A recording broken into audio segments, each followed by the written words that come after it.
Hello guys, ഇന്നിൻ്റെ വീട്ടിൽ 100 കാടാളെ വാങ്ങിക്കുന്നുണ്ടോ. അപ്പം നിങ്ങൾക്ക് അതിനെ കാണിച്ചു തന്നാലോ? അപ്പം ഇതാക്കണ കാടക്കുട്ടികൾ വിരിഞ്ഞ് പുറപ്പതായിക്കണ്. ഇതാണ് 100 കുട്ടികളുണ്ട്. ഇനി അത് വലുതാവാൻ 25 ദിവസം വേണം. ഞങ്ങൾക്ക് നല്ല ഇഷ്ടപ്പെട്ടു. അത് നമ്മളെ കാലെവിടെ വെച്ചാലും അത് പറന്നൊന്നും പോവില്ല.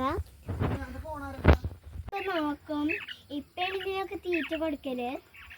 അപ്പോൾ ഇപ്പയാണ് ഇവലൊക്കെ നല്ല രീതിയിൽ നോക്കണ്ട. ഇനി ഞങ്ങള് കുറുക്കനോ കോഴിയോ എന്താണെങ്കിലും ഞങ്ങൾ പിടിച്ചാന് ഞങ്ങൾ ഇതാക്കുക. കോഴി അങ്ങനെ ഇതിനെ പിടിച്ചോടി, കോഴി തന്നെ പിടിച്ചോ പൊട്ടത്തിയെ. ഇപ്പാണ് ഇതിന്റെ ആളെന്ന് പറയണ്ട, കുട്ടികളെ നോക്കേണ്ടി വരും. ഇപ്പൊക്കെ ഇടതിന് ഒഴിവ് നിങ്ങൾ നോക്കാറുണ്ടാ കൂടെ നിൽക്കുന്ന കേട്ടോ. പോയി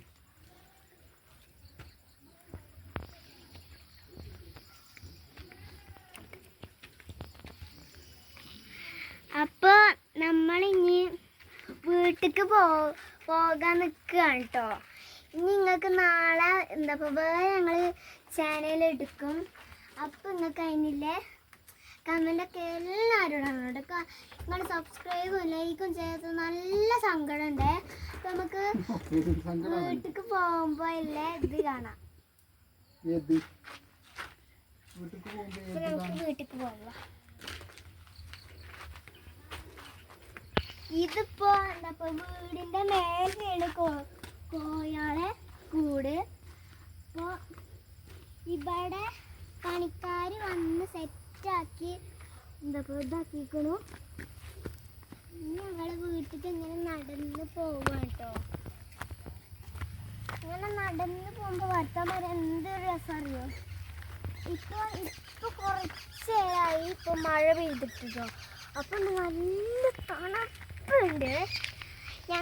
ഇനി ഇതിൽ കൂടെ നടന്നു പോകുമ്പോഴില്ലേ നമ്മൾ അടുത്ത കോഴിക്കൂട് കാണും. കോഴിക്കൂട് പറയുമ്പോൾ കോഴിക്കൂട് എന്നാണ് ഞാൻ പറഞ്ഞപ്പോൾ. അപ്പോൾ നമ്മൾ എല്ലാവരും ഇപ്പോൾ വെക്കേഷനായിട്ട് കോഴിക്കോടിനല്ലേ പോവുക. അപ്പോൾ ഞാൻ കോഴിക്കോട് നിന്ന് പറഞ്ഞത്.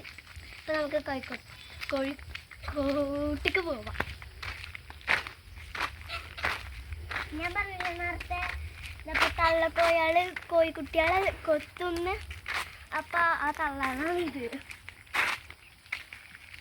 ഇതിലാണെങ്കിൽ ഇതിത്തെ ഒരു കോഴീനെ ഒരു ദിവസം അങ്ങനെ വരില്ല വെച്ചാണ് ഇതിത്തെ ഒരു കോഴീനെ കൊത്തിട്ടോ.